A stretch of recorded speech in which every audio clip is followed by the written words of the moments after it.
opportunity to turn up the heat on Mr. Sunak. John Craig, Sky News, Knightsbridge. So, the problems are mounting for Rishi Sunak, but what do voters make of the latest bout of Tory infighting? Sky's Lisa Down reports from the Midlands town of Bolsover. That's a traditional Labour constituency which was won over by Mr Johnson in the 2019 general election. This has been another bruising round for the Conservatives. And at Bolsover Boxing Club, there are quite a few looking out for their next moves. Host Boris Johnson. You vote for Boris, and then Boris sort of like let everybody down who voted Conservative during COVID, because it was one rule for them, one rule for us. So he's chucked it out in, I think, from a boxing point of view.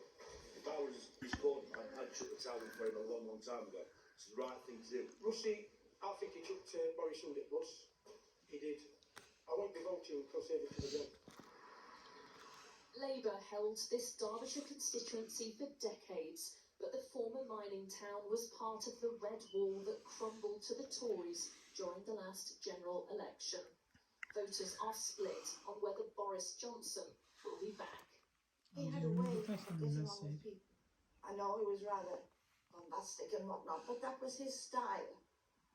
Every Prime Minister has a different style, and I think it's a big pity that he's had to leave on account of these backbiters. It's just gone to the point of no return. I think he's just pushed the public, with no confidence in him, doing what he's done, and I don't think anybody's got any heart for him anymore. A snap poll suggests that the majority of the British public think that Boris Johnson was right to resign. Most also think that he knowingly misled Parliament over Partygate, and most think it's likely that he committed further COVID offences, something that he denies. Mr Johnson knows that the findings of the Partygate inquiry are due to be published soon, and some think the timing of his resignation is significant. He bullies, he uses his invective against everybody who might stand in his way, but when it actually comes to the decisive moment, he jumps before the consequences of his actions become apparent. Some political experts think Johnson won't find a way back. I can't see a parliamentary or political return in the short term, and probably not ever. But be in no doubt, Johnson is on the warpath. He remains a powerful communicator. He is his own best megaphone. He has one song to play, and that was I Was Robbed.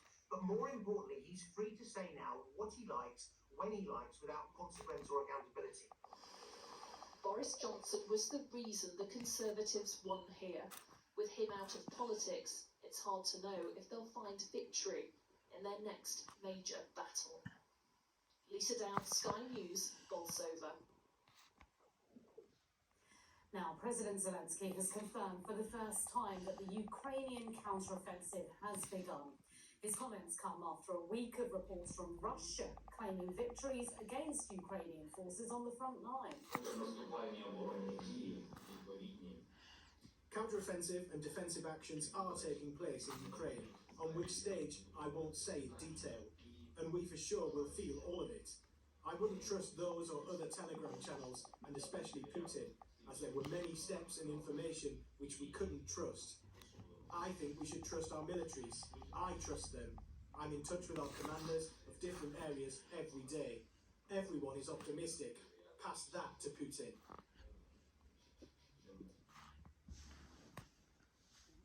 Well, his military analyst, retired Air Vice Marshal Sean Bell, with the latest on what's happening on the ground in Ukraine.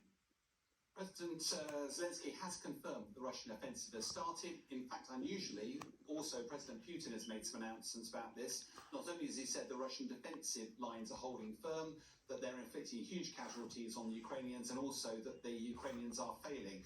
But of course, we are in an information war, and the Ukrainians themselves are not making any comment on the progress. If we look more widely across the country, though, the Russian military are also piling on missile strikes and drone strikes across the country. In Kharkiv, up to the north, 1 person died and 3 were injured. At Poltava, there's a military airfield that was attacked, no sign of casualties at the moment. And down in Odessa, where the worst of the action happened, 3 people killed, 27 injured.